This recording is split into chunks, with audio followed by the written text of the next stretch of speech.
বছরের পর বছর ধরে গ্যাসের মূল্য পরিশোধ করেও গ্যাস পাচ্ছে না রাজধানীর আবাসিকের গ্রাহকরা। প্রতিদিন ভোগান্তি নিয়ে রান্না করতে হচ্ছে সিলিন্ডার গ্যাস বা বিকল্প উপায়। আর এই সমস্যার সমাধানে কোনো উপায় খুঁজে দিচ্ছে না সরবরাহকারী প্রতিষ্ঠান তিতাস। বিশেষজ্ঞরা বলছেন, সরকার যেখানে নিজে ব্যবসায়ী ও জনগণকে ঠকাচ্ছে, তখন আইনি প্রক্রিয়ায় এর সমাধান থাকে না। গ্যাস সংকট নিয়ে মোহাম্মদ সাইমের ধারাবাহিকের আজ শেষ পর্ব। ছবি তুলেছেন নাজমুল হোসেন সাইমন।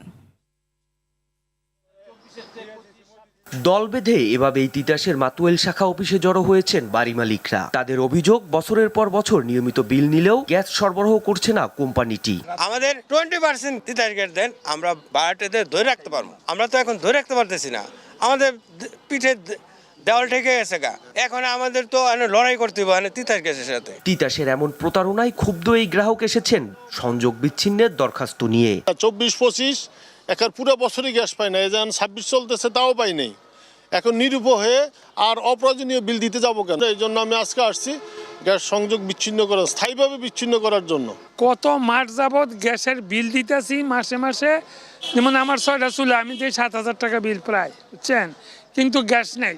আবাসিকের গ্রাহকদের এমন অভিযোগ স্বীকার করে সরকারের সংস্থাগুলোর দায়িত্বহীনতাকে দুষছেন কোম্পানিটির অপারেশন বিভাগের মহাব্যবস্থাপক। সরকার যদি আপনার বাসার ডাকাতির দায়িত্ব নিয়ে, ডাকাতির পানিশমেন্টের দায়িত্ব নেয়, সরকার যদি আপনার বাসার ছিনতাইয়ের দায়িত্ব নেয়, সরকার তার সম্পদের, এত দামি একটা সম্পদের দায়িত্ব নিবে না? সরকারের কাছে এনএসএ আছে, সরকারের কাছে ডিবি আছে, পুলিশ আছে, এভরিবডি আছে। তিতাসের কাছে কি আছে? তিতাসের দায়িত্বটা কিভাবে নেবে আমাকে বুঝান তো একটু। সরকার আপনাকে সাপোর্ট দিচ্ছে না।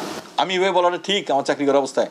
আপনাকে বুঝতে হবে যে সরকারের নিজস্ব দায়িত্বটাও তো সরকার পালন করতে হবে। সরকার যেখানে নিজে ব্যবসায়ী এবং জনগণকে ঠকাচ্ছে, তখন আইনি প্রক্রিয়ায় এর সমাধান থাকে না বলে মত এই জ্বালানি বিশেষজ্ঞের। এখন গ্যাস কেনাবেচার ব্যবসা সরকার করছে তিতাসের মতো একটা কোম্পানির মাধ্যমে। এখন তিতাস বুঝছে, স্বীকার করে নিচ্ছে যে গ্রাহক পর্যায়ে গ্যাস তারা পৌঁছাতে পারে না। তা আপনি পণ্য দিতে পারলেন না, তাহলে পণ্যর দাম কি করে নেবেন? সেটা তো নেওয়া যায় না। এটা এক ধরনের প্রতারণা। সিলিন্ডার গ্যাসে বাড়তি দাম নেয় যখন ব্যবসায়ীরা লাখ লাখ টাকা জরিমানা গুনছেন, ঠিক তখন টাকা নিয়ে সেবা না দিয়ে গ্রাহকদেরই দুষছে তিতাস। সংকট সমাধানে কোনো সম্ভাবনা দেখছে না কোম্পানিটি। মোহাম্মদ সায়েম, RTV, ঢাকা।